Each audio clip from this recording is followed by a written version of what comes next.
are here with Gareth Davies, just talking about in general, for the fight happening in Jeddah now. There's been a lot of talk of what's happening, what's going to happen in that fight. What's your take on it? Listen, this is a massive fight. It's a massive event. It's a privilege to be traveling over to it. You know, I've been very lucky to cover a lot of big fights, and this is one of the biggest we'll ever cover. Massive site fee, 120 million US dollars, 92 to 98 million pounds, both men earning 50 million. When as a challenger for a title earned 50 million before trying to win back their belts. It's a woulda, shoulda, coulda moment for Anthony Joshua, because if he doesn't, it would have been woulda, shoulda, coulda. If he does, all is forgiven, redemption, the prospect of an even bigger fight against Tyson Fury to draw him out of retirement, with Tyson Fury having said he's going to retire last Friday on his 34th birthday. He won't retire if Anthony Joshua wins. There's so much at stake for Anthony, who's been a beacon for boxing in Britain for the last decade, Khalid. I mean, and the thing is this, right? It's all about his mindset in this fight, in my view, because he should believe and he can believe and he could believe that he can do it. Forget about Usyk's skills and everybody who talks about Usyk's ring generalship and mastery. And I do see Usyk as the favourite, but don't write Anthony Joshua off, you know, and this is his moment to find his super ego as a fighter. The question is, how does he do it compared to the last fight? Well, we know he got the game plan wrong, and maybe that potentially made Usyk look even better than he is at heavyweight. Yes, he's a masterful character, creative in the ring, a tricky southpaw, crab-like movement. But Anthony Joshua only did what Anthony Joshua does so well in rounds 5 and 6, in my view. He went to the body, went hard, and you could see he was making dents in Usyk. Joshua will go out there and leave it all on, leave his shield out there this time, I believe. He might get popped early by weird angles, but I think under Robert Garcia and Angel Fernandez, they filled him with the confidence of looking back at what he did earlier in his career, how he was an enforcer in the ring, how he believed in himself, he destroyed opponents. That's the guy he's got to re-find, and hopefully he's been working on in camp, because, as I said, in the last 10 years, he's so successful. He's so beloved by the British nation.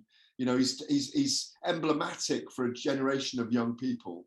He's not done a thing wrong. He's done everything right. He's incredibly successful.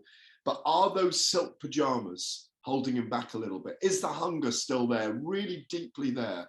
And we'll find out on Saturday night in the Dunes. I don't like talking about this, but in terms of if it doesn't go to plan for Anthony Joshua, where does he go from there? Do you know, that's a really good question. It's one that I was asked about a week ago, and I hadn't really formulated an answer for it. But do you know what? If his stock rises from this fight, and it can even rise if he loses, remember? Because if it's an amazing fight, he gives everything, and Usyk just pips the fight on points, or someone gets knocked out in the last 30 seconds and it's AJ, it's been an amazing fight, and he's got him down 4 times, and the hunger is really there. Are you telling me we don't want to see a third fight if you count the amateur fight with Dillian Whyte, or a fight with Joe Joyce, or a fight with Deontay Wilder? DAZN aren't stupid. They know there's some major fights out there.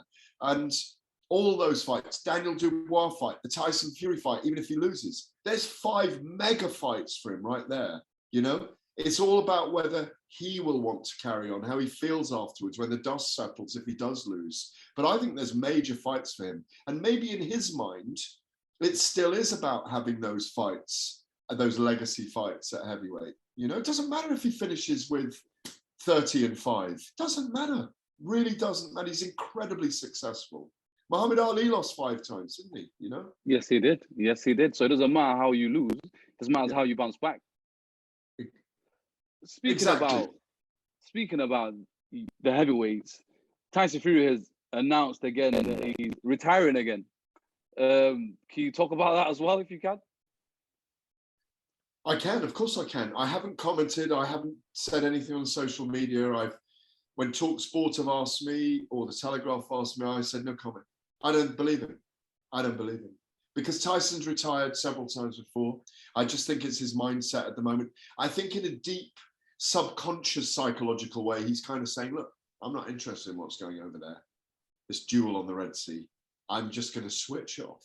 because I've done everything I need to do. And if he does walk away now, there'll be a couple of question marks about, you know, why didn't he fight Usyk and why didn't he fight Joshua? But he's the number one in the division right now. I don't think there's any question about that. He's, again, rich beyond his wildest dreams. I've had many close chats. As you know, I know Tyson Fury well. And even off the record, he'll say, sometimes I don't want to do it again. I don't want to go through it. I do worry about being punched in the head. I've got 6 beautiful children and a beautiful wife. My family love me. There's dangers, inherent dangers in the sport. But I think the deep DNA, the fighting man in him will be drawn back, especially if AJ wins. Because you can't, people will say forever, oh, you avoided him. So he will come back. But have you ever asked him this question? I know it's just popped in my head, but have you ever asked him, Tyson Fury, if he's got, what is his biggest regret? Has he ever answered that to you?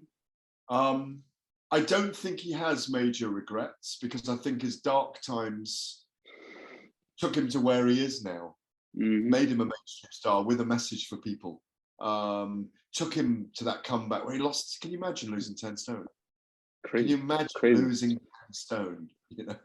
It's unbelievable. Can you imagine going with Wilder 3 times? Can you imagine going with Wilder? I don't want to imagine that, to be fair. He did it. And you know your boxing. He won the first fight on points, really. I mean, in all fairness, you know, but you know, so yeah. But let me ask you this as well. How highly do you rate Deontay Wilder in that case? And like, because people forget about how good he really is sometimes, you know. How good is he in this caliber of this heavyweight boxing? Well, who wins out of Usyk and Wilder? Who wins out of Wilder and Joshua? Who wins out of Wilder and Joe Joyce?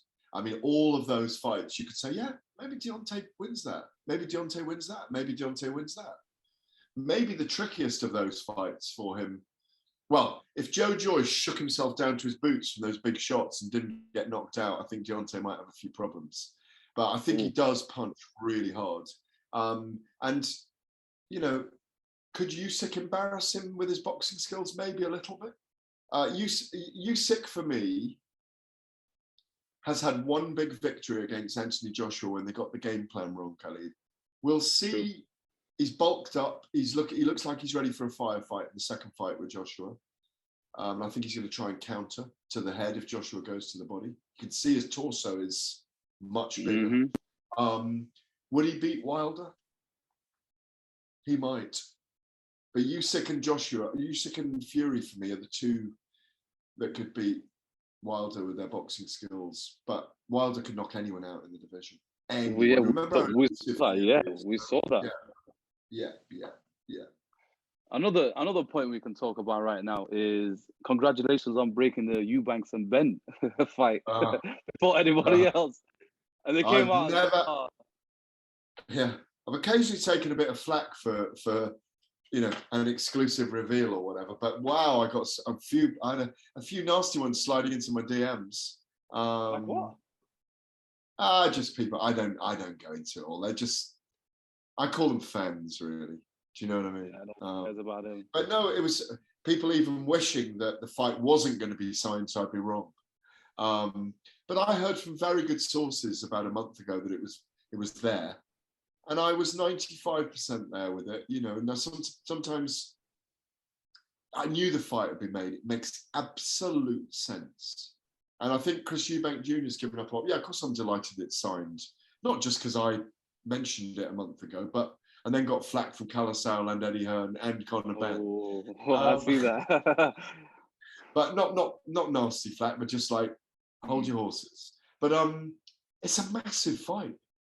It's a massive fight. It sold out the O2 Arena in an hour.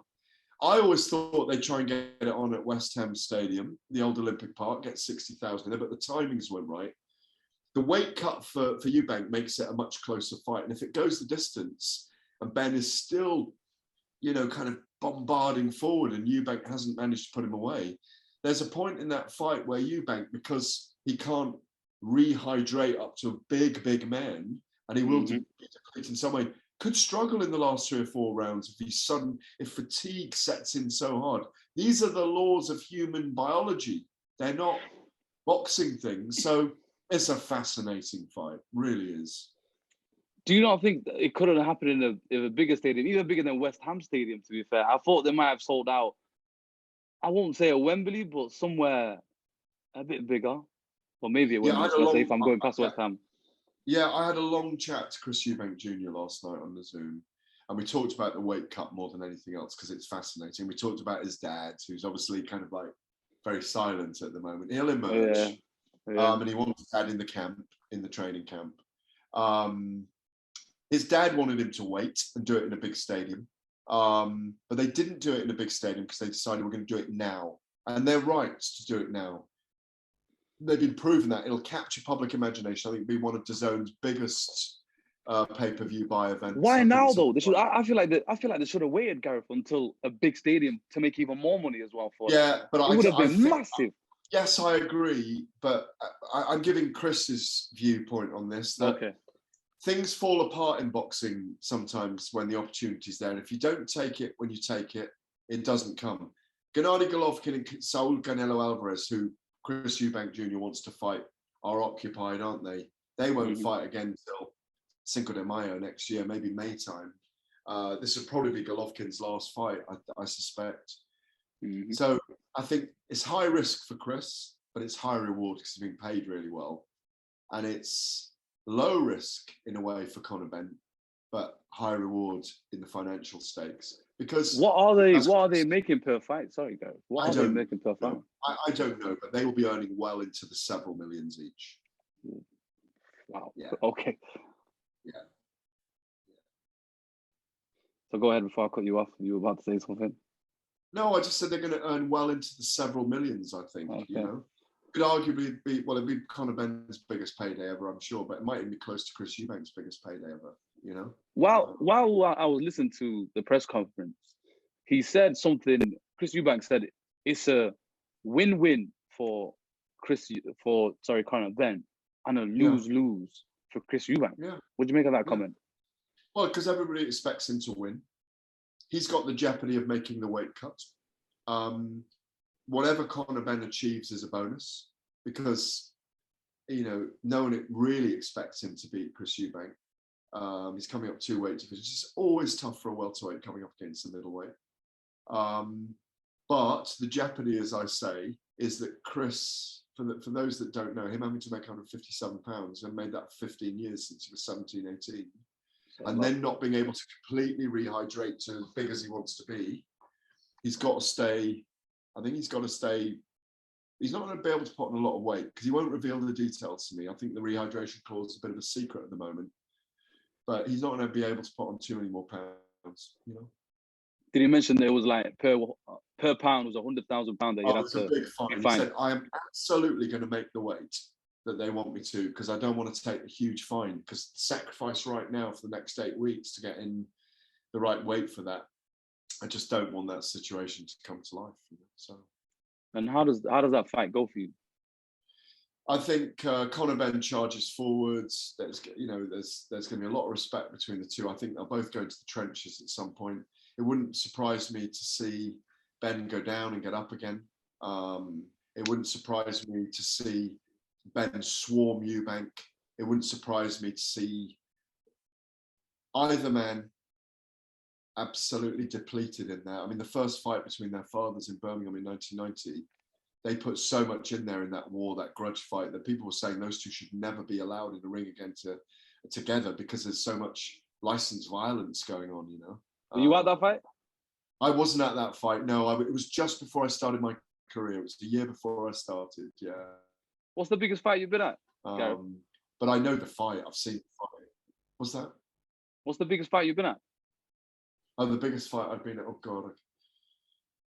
The biggest fight I've been at. Well, I've been at some Mike Tyson fights. I've been at Joe Calzaghe fights, Nazim Hamed, Ricky Hatton, Mayweather Hatton, Conor McGregor and Mayweather, Manny Pacquiao and Floyd Mayweather, the Tyson Fury big ones, Klitschko's big fights, Joshua Klitschko.